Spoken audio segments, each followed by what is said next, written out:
उसके बाद जो है इनका जो रिलेशन था मैरी हचिंसन के साथ, तो इनकी शादी हुई थी।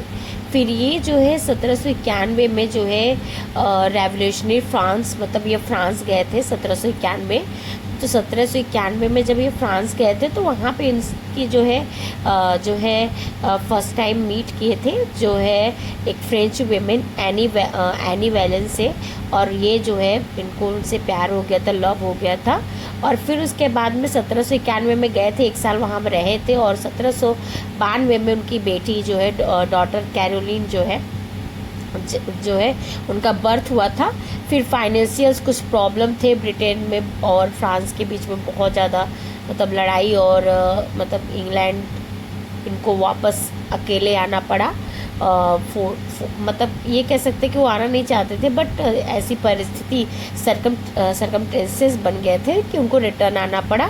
और फिर उसके बाद फिर उन्होंने जो है उनकी इच्छा हुई, डिक्लेयर किया कि मैं मैरी करूँगा, शादी करूँगा एनी वैलेंस से। तो फिर वो अपने डॉटर्स को जो है सपोर्ट करना चाहते थे।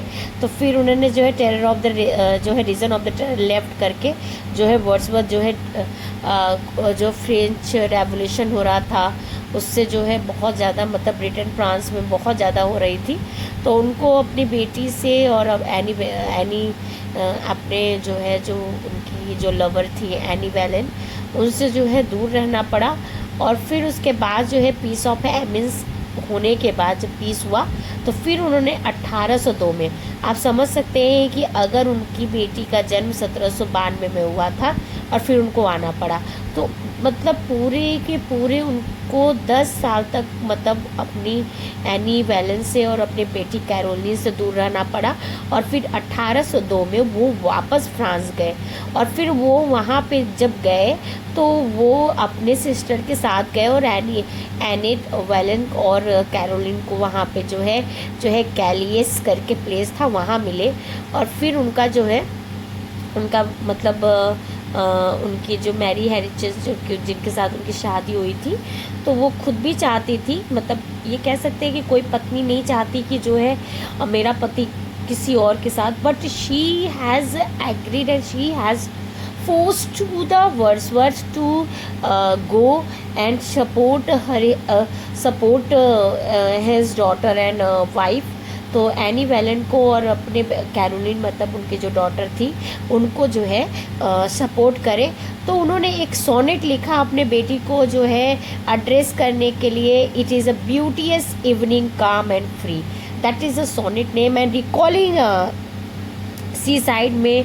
वो 9 ईयर्स की ओल्ड कैरोलिन है, 9 ईयर्स की तो ही गई होगी क्योंकि 1792 में वो छोड़ के गए थे, 1792 में उनका जन्म हुआ था, 1802 में आए थे।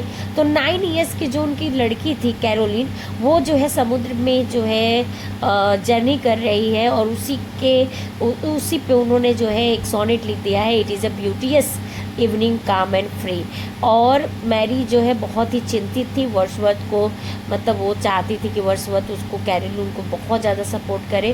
फिर कैरोलिन की शादी में जो है 1816 में हुआ, तो उन्होंने जो है उसको 30 पाउंड करके कुछ जो है उसको कुछ पैसे दिए और पेमेंट किया था 1835 में। कंटिन्यूसली 1835 तक उन्होंने कंटिन्यूसली जो है दिया उसको। तो ये था उनका जो है एनी जो है उनकी वाइफ जो कह सकते हैं एनी वैलेन, जो कि फ्रांस में मतलब उनको प्यार हुआ था, उनके साथ का रिलेशन। और अब हम चलते हैं कि उनके जो अर्ली कैरियर था वो कैसा था। तो अर्ली कैरियर के बारे में हम लोग जानेंगे।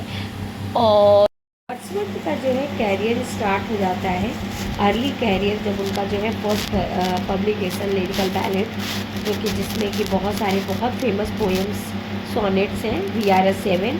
ये आप सबको पोएम बहुत इम्पोर्टेंट है, इसकी लाइनें भी बहुत इम्पोर्टेंट है, ऑलरेडी जो है एग्ज़ाम्स में आ चुके हैं VRS7 के पोएम के लाइन्स। तो सब 1793 में उन्होंने जो है सबसे पहले फर्स्ट जो है पब्लिकेशन किया था पोएम का। तो वो जो पोएम का नाम है वो है evening walk and descriptive sketches. ये 1793 में इनका जो है फर्स्ट वर्क हम कह सकते हैं, फर्स्ट पोएम लिखे थे उन्होंने, और उनकी कैरियर का जो है स्टार्टिंग था। 1793 में जब इवनिंग वॉक डिस्क्रिप्टिव स्केचेस के बाद इन्होंने 1795 में जो है इनको 900 पाउंड जो है मिला था रेस्ली कैल्वर्ट से, और फिर उसके बाद उन्होंने एज अ पोएट के रूप में कैरियर अपना स्टार्ट किया। फिर 1795 वो जो है एस.टी. कॉलरिज से समरसेट में मिले, और फिर वहाँ से धीरे धीरे दोनों लोगों का जो है फ्रेंडशिप, क्लोज फ्रेंडशिप स्टार्ट हो गया। फिर 2 साल तक 1795 में विलियम और उनके जो बहन थी डॉर्थी, वो जो है रेस्टाउन हाउस में जो है डॉर्सेट के जो कि पीनी फैमिली की प्रॉपर्टी थी वहाँ रहने लगे, जो कि जो है वेस्ट पिल्स्टन पेन में पड़ता है। फिर उसके बाद क्योंकि दोनों लोगों को जो है वो लोग उस एरिया में पहाड़ थे, माउंटेन्स थे, तो उस एरिया में जो है वो 2 घंटे दोनों लोग जो है घूमते थे। और डॉर्थी जो है वहाँ पे लेक लैंड था, और उनने जो है डॉर्थी ने लिखा भी है कि we have a hills which seen from the distance almost take the character of a mountain, some cultivated nearly to their summits and other in their wild state covered with the furze broom this lights me the most as they remind me of our native wilds। तो उन्होंने ये line भी लिखा है जब वो वहाँ पे अपने भाई के साथ विलियम वर्ड्सवर्थ के साथ रहती थी। फिर 1700 देखिए, सबसे पहले 1793 में उनकी कैरियर स्टार्ट हुई, 1795 तक वो डॉर्सेट में थे। फिर 1797 में वो मूव हो गए एल्फॉक्सटन हाउस में, जो कि समरसेट में ही था, और एस.टी. कॉलरिज के घर से, जो उनका घर था जो है निदर स्टोवे, वहाँ से थोड़े ही दूर पे था। उसके बाद कॉलरिज और वर्ड्सवर्थ और डॉर्थी सब लोग साथ में रहने लगे। और लिरिकल बैलेट 1798 में आया था, जो कि रोमांटिक मूवमेंट का सबसे बड़ा वर्क था, और उसमें ना तो कॉलरिज का नाम दिया गया है, ना तो वर्ड्सवर्थ में उसमें नाम आथर की बात की गई है। फिर उसके बाद जो है वर्ड्सवर्थ ने फेमस टिंटर एबे और कॉलरिज का the rime of the acid mariner जो है पोएम था, उसमें कलेक्शन था। फिर सेकेंड एडिशन आया, सेकेंड में 1800 में आया लिरिकल बैलेट, जिसमें वर्ड्सवर्थ एज अ ऑथर के रूप में जो है लिस्ट किए गए। फिर 1802 में आया तीसरा।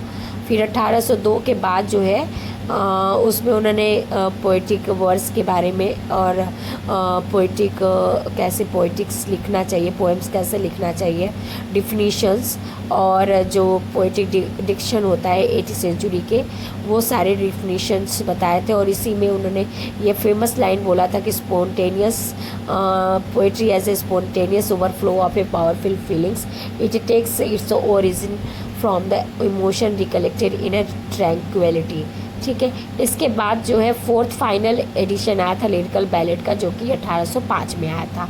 फिर उन्होंने जो है बॉर्डरर करके एक प्ले लिखा, और ये बॉर्डरर जो है एक वर्स ट्रेजिडी थी, और ये 1795 से 1797 जब वो वहाँ से शिफ्ट हुए थे कॉलेज के जो घर के पास, वो कॉलेज के घर के पास का जो है घर का नाम क्या था, एल्फॉक्सटन हाउस, वहाँ पे जब वो शिफ्ट हुए थे तो 1795 में और 1797 के बीच में उन्होंने एक प्ले लिखा, और वो जो है वर्स ट्रेजिडी थी, और उस ट्रेजिडी का नाम है बॉर्डरर्स। और उन्होंने ये लिखा था कि जब किंग हेनरी थर्ड जो है इंग्लैंड पे राज कर रहे थे, तो उसी समय जो है इंग्लिश मैन जो थे, जो नॉर्थ कंट्री में जो है स्कॉटिश बॉर्डरर जो है रिवरर थे, मतलब जो लुटेरे थे, उनके साथ कन्फ्लिक्ट चल रहा था। तो वो उसी पे जो है उस पोएम को लिखने की कोशिश की, और उसको जो है 1797 नवंबर 1797 में उसको कोशिश की है स्टेज पे परफॉर्मेंस कराने के लिए। लेकिन जो थॉमस हैरी थे, जो कि मैनेजर थे जो है कोवेंट गार्डन थिएटर के, उन्होंने इसको मना कर दिया। फिर उसके बाद जो है फिर भी उन्होंने जो है इस चीज़ को मतलब हार नहीं माना, और फिर उन्होंने थोड़ा सा वर्ड्सवर्थ ने जो है थोड़ा उसमें चेंजेस करके फिर उन्होंने फिर भी जो है 1842 तक, मतलब 1842 तक जो है, तब तक जो है पोएम, ये जो प्ले था वो जो है पब्लिश नहीं हुआ। उसके बाद जो है पब्लिश हुआ रिवीजन करके, जब उसका जो है कुछ चीज़ें एडिट करके रिवीजन करके तो है पब्लिश हुआ, लेकिन 1842 तक नहीं हो पाया था। इसके बाद उनकी लाइफ चलती है जर्मनी, और वो मूव करते हैं लेक डिस्ट्रिक्ट में। लेक डिस्ट्रिक्ट में।